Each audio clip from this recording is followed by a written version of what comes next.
been really tame on the road because as a woman, you have to be kind of careful. I would you know, I would think so. Yeah. You can't like. I mean, yeah, I would get wasted and stuff, but I'd be safe about it. And I didn't hook up with strangers. Like this is the thing. This is the difference. I don't have any good road stories because I'm not interested in men who want to have sex with me after they see my show. It doesn't appeal to me to like a guy being like, "You're so funny, can I fuck you?" Like that. You like them guys to be like, "You suck." Kind of, honestly, yeah. Like that works when they're just like, "You were all right." I'm like, "Oh, please." That would work on me, but it never happened because everyone loved it. No, it just I don't want that. I usually date comedians, and so like people on the road, I just never was into like one night stands or anything. So I don't have any like crazy. And as a woman on the road, you're right about being careful because you must have gotten hit on left and right after shows. No, you would think that, and I don't. You think it was like an intimidation thing where they're like, "Oh, I don't want to go approach her," kind of thing. Yeah, it might have been. I mean, otherwise, I don't know. You might give off a vibe like, "Don't come near me." Kind of thing. I mean, as far as creepy dudes go, you know. Yeah, and I think that like.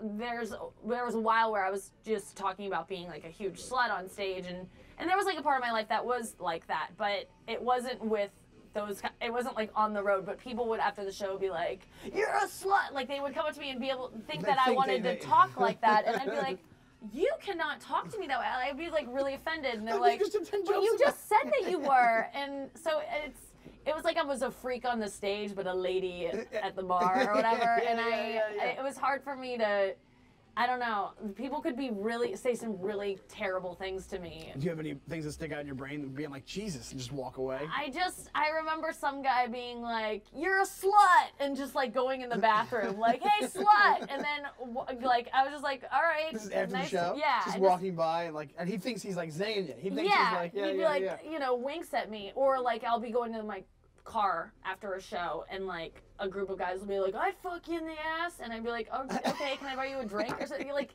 then they just leave. That's how I would get hit on. That's the best part about it. It's like that's their exit. That's their out. They're just like, "I'd fuck you in the ass," and they're just gone. "Let's go, guys. Let's go home." Yeah, that was like their attempt. Like I'd like come running after the car, but there was a while on stage that freaked out.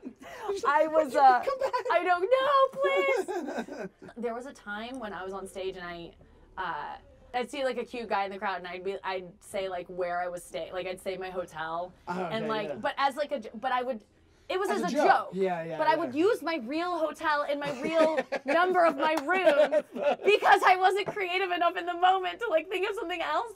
So one time I got back to my hotel room and there was like a note waiting for me, and I was like, "I can never do that again. I'm switching rooms." I'm shocked that happened one time, to be honest. I was doing it because it was really funny. Because I would be like, I would say it and then I'd be like, "That is my real hotel. Like I can't even come up with something better on the spot. Like a fake number. Even I'm not that good. That's gotta be a fake number." They're always like, "No, she's not telling us the real thing." That's why. Or I'd do my phone number and just see like who would try to call it. Yeah, like if you were like good enough to like remember that, like I'd say it really quickly, and then I'd be like, "Then you're like a savant and you deserve my love." At least a phone call. Yeah.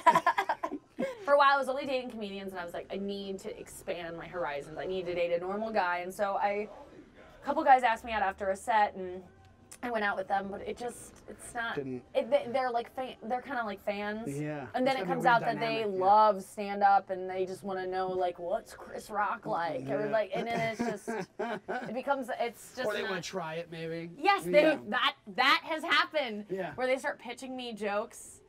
Oh, really? Oh, God. Oh, my God. Oh, that was the worst. That's awful. That came out, like, on the second date, and I was just like, there it is. There it is. All right. This is over. So when that dude at the hotel left you the note, was the note creepy, or was it just like a, "Hey, let's meet up"? It was just like, "I wanted to see if this was your room. If you want to hang out, here's my number." So like, of course I didn't call. Of course not. Yeah. That's crazy. Yeah. I think that happens a lot, though, as far as the real room number goes. Because I forget, even a guy comic I know did the same thing. Like, gave his real room number and he was like, "Oh, I shouldn't even have done that." So if he shouldn't have done that, it's terrible that I did it.